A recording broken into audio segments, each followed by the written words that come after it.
Hey, Dr. Clark here. Let's take a look at one more surface integrals example problem. In this one, it looks like they've given us a surface here and a function to integrate on that surface, so that's why it's a surface integral. The surface is a sphere, or half of a sphere, the upper half of a sphere. So the idea is you've got your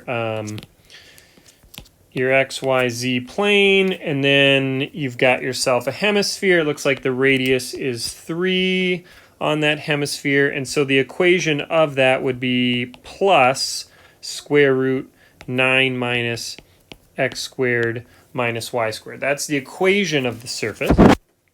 All right, and so to do this surface integral, we're going to integrate over the region R.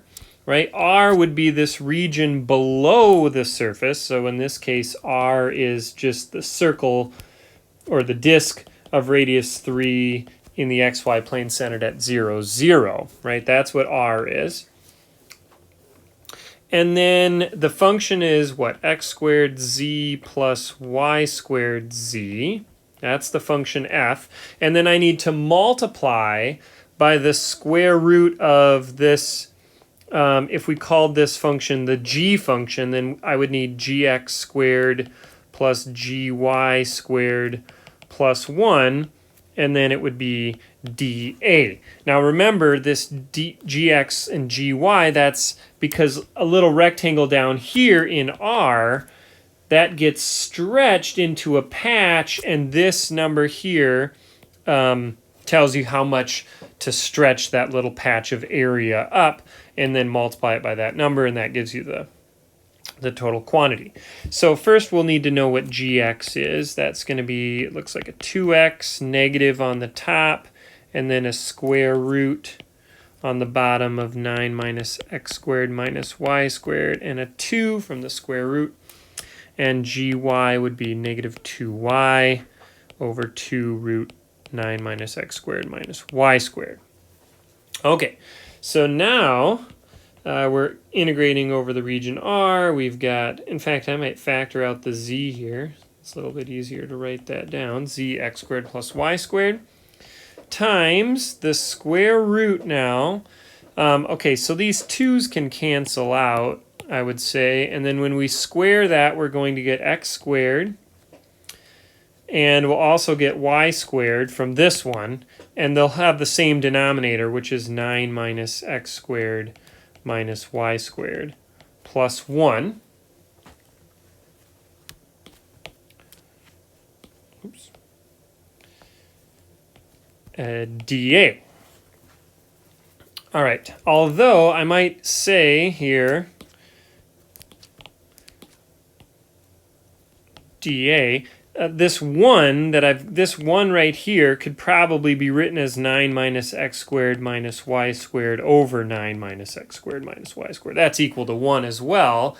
And then I would be able to add those two together. And when I add them together, that one cancels with that one cancels with that one, and I just have 9 left over. Okay, so yeah, there's a little bit of work here to do the calculus. Of course, once we got to here, we'd already sort of done all the interesting, this was all the interesting work up here, and now we're just doing, a double integral essentially, which, although maybe that is the hard part. 9 minus x squared minus y squared dA.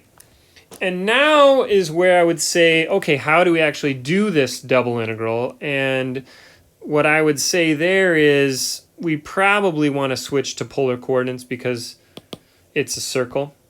So let's switch to polar coordinates. This would be r from 0 to 3, theta from 0 to 2 pi.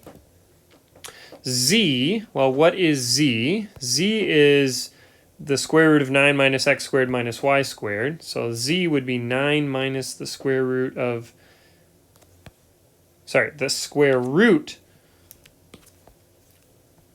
of 9 minus x squared minus y squared. But that's the square root of 9 minus r squared.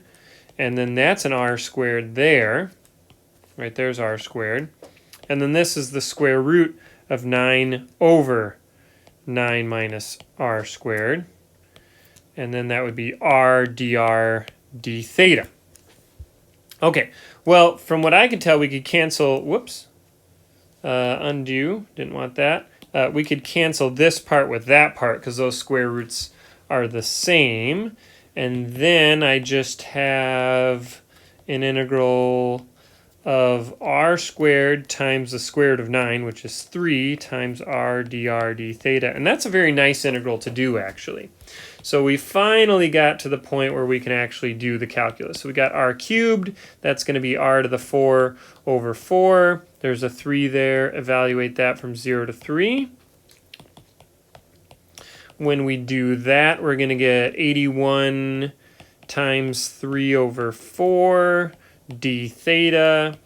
Then we're going to get, what is 81 times 3? 243 over 4 theta from 0 to 2 pi, and that's going to give us 243 pi over 2 because 2 over 4 makes 1/2. And 243 pi over 2, I think that's the right answer. Yep, 243 pi over 2 right there. Okay, so there you go. That's how I would do that problem using, essentially, well, basically just this formula that we had. And then from there, it's really just a matter of following all the steps through, taking the derivatives, getting that, and then a bunch of simplifying. And then eventually, once you put it in polar coordinates, the integral itself is pretty easy. It's just 3r cubed. So, all right. Hopefully you find that helpful, and we'll see you in the next video.